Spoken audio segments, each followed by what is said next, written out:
Welcome back to Petflix. I'm Trisha Plovey with Canine Companions Rescue Center and the host of Petflix. Canine Companions Rescue Center is a nonprofit 501c3 corporation founded in 2004 for the purpose of working with the community and area animal control agencies to promote the adoption of dogs without homes or families. It is our goal to rescue dogs with good family potential, and if our adopters and our dogs are both happier after the match, then we've done our job. Our special guest this week is Becky Knoll, who is a Canine Companions Rescue Center adopter. I thought we'd have Becky on the show today so she could tell us a little bit about the process of what it was like to adopt her dog from Canine Companions Rescue Center. So walk us through, what that process looked like, how it came to be. So I came up to Petco in Auburn Hills, and Trish and I have been friends for a long time, so she had telephoned me and said, why don't you come up? There's a Pomeranian at Petco up for adoption. And I said, okay, I'm gonna come on up. And as I was parking, I could see a couple walking away with a little Pomeranian. So I knew that dog wasn't gonna choose me that particular day. So I went up to Petco and visited with Trisha and the ladies that work there, and of course looked at all the dogs, and was told that there was a puppy. And it wasn't really in the plan to adopt a puppy that particular day, but I thought, well, let's just take a look and see what we have. And so a little rat terrier, cattle dog mix was laying in her crate, and so I thought, well, let me just take her back into the, acquaintance area and get to know her a little bit and see if she's somebody that she wants to choose to be with. So that's kind of what happened. I really do believe that dogs choose you. And she took to me right away, let me hold her, let me touch her feet. She was very docile, very loving.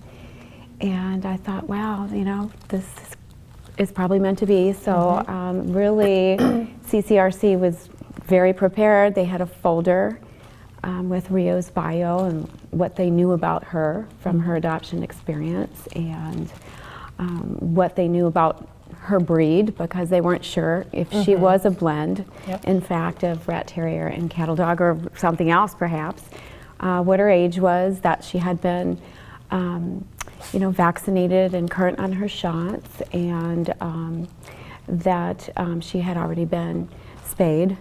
So she was just ready for a home. And honestly, from there, the experience was really easy. It was really simple. I really just had to fill out maybe one piece of paper, name, address, a little bit about our home, and if we had other animals, which we do, and we're dog lovers, and so I probably gave more information that CCR really needed. And they also offered an opportunity to visit one of the veterinarians that they had on staff, and we have a veterinarian that comes to our home, so we just opted to keep things the way they were. And I started with her in training immediately once I got her home. We made one stop. We went over to see my husband. And who wasn't there to be part of the decision, He wasn't part of the immediate decision, but she jumped in his arms and he held her, and it was kind of funny because we were with a couple of people and she blended into his t-shirt, so they were kind of, she looks like she's already settled in. So I took her home, and I thought, well, let's feed her, let's see how she does. And I asked her to sit by her food bowl, and she did. And she's continued to do that from day one. So she doesn't, walk around or jump around or dive at her food. She sits and waits for me to tell her it's okay to eat. And she kind of sets the example for the other two dogs in that regard. Nice. Do you want to show the audience Rio? Yeah, So let's take a look. Glimpse at her. Sweetheart. Let's see who we're talking about. So this is Rio. Oh, she's so cute.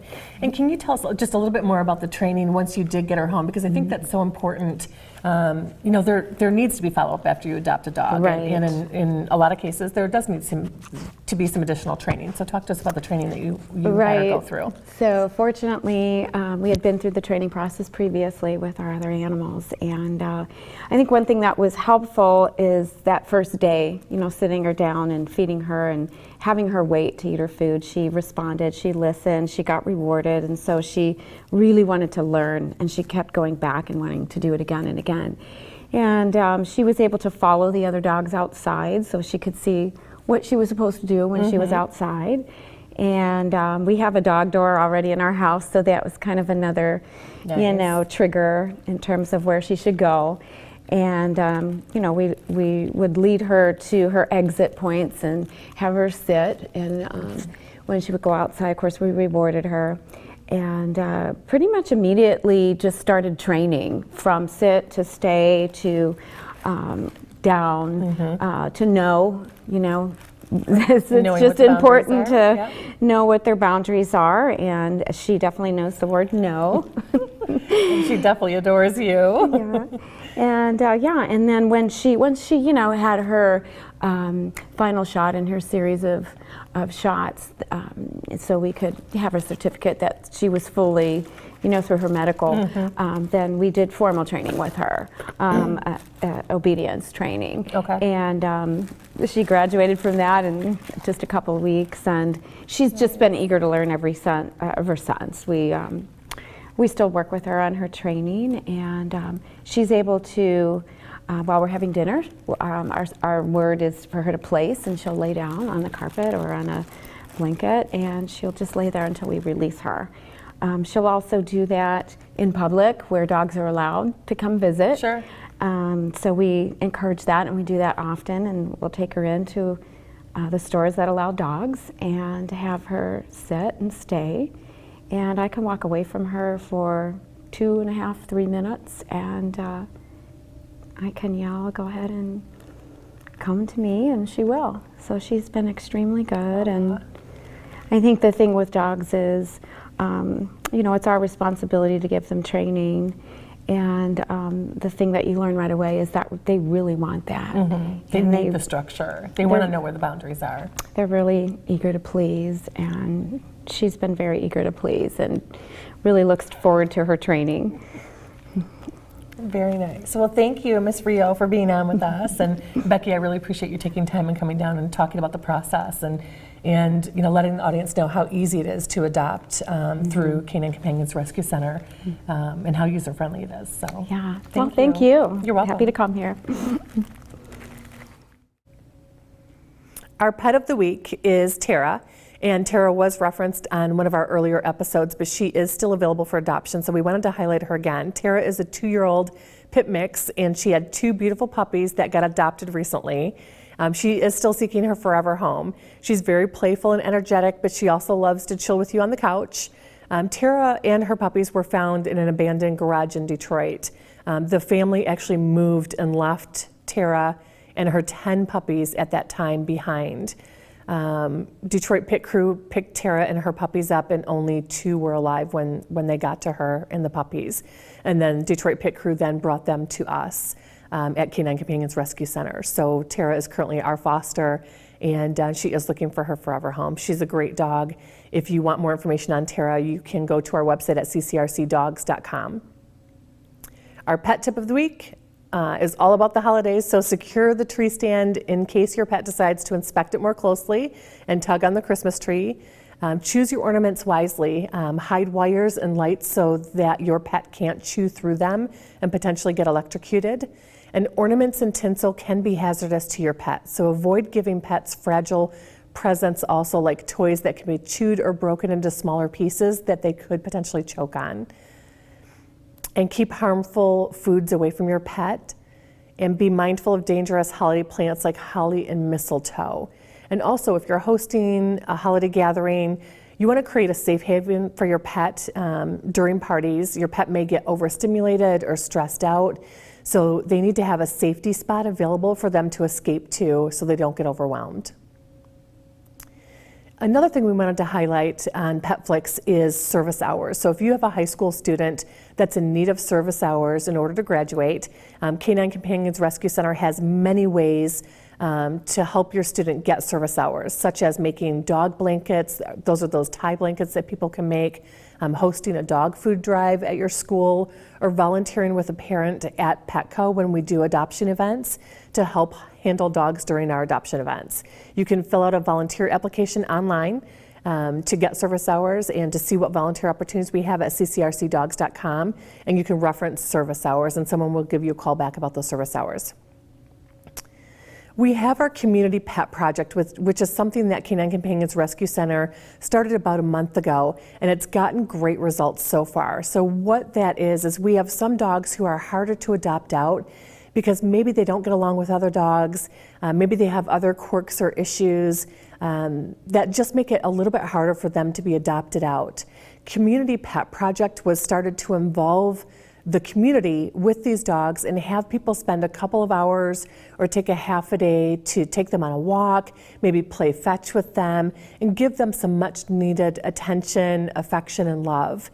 So if you're interested in getting involved in the Community Dog Project, you can also fill out a volunteer application at ccrcdogs.com. We would love to hear from you. It's been extremely successful so far, so we'd love for you to be able to have involvement with that. We also have our Paws Project. We have openings for low-cost spay or neuters in December. If you would like to find out more about that and getting an appointment in December, you can contact us at ccrcdogs.com. We are also seeking a very talented individual or group of people, which you could also get service hours for, to put together a 5 to 10 minute video of our before and after pictures of our dogs, adoption events, and highlights for 2017 for Canine Companions Rescue Center. You would literally just go through our Facebook page and pull all of this content together and then put it into a video format that would last, again, about maybe 5-10 minutes long. So if you're interested in that, please contact us immediately. We are looking to get this put together before the end of 2017. And our upcoming events, we are hosting a craft show sometime in December. The date will be announced on future episodes, and we're in need of handmade craft items that you would then donate to Canine Companions Rescue Center that we can then offer available at the craft show. If you have interest in this, you can visit us at our website and contact us that way. We're also at Petco every Sunday from 12 to 4 for pet adoptions. We would love to see you there if you want to just come over and give the dog some loving and some hugs. We would love that, and it's also a great opportunity for you to find out about all of our volunteer opportunities too. If you're more interested in hearing more about those, we can talk to you about those at Petco every Sunday from 12 to 4. So thank you so much for tuning into Petflix today. We appreciate you and hope that you will tune in next time for other exciting events, pet tips, and of course our Pet of the Week.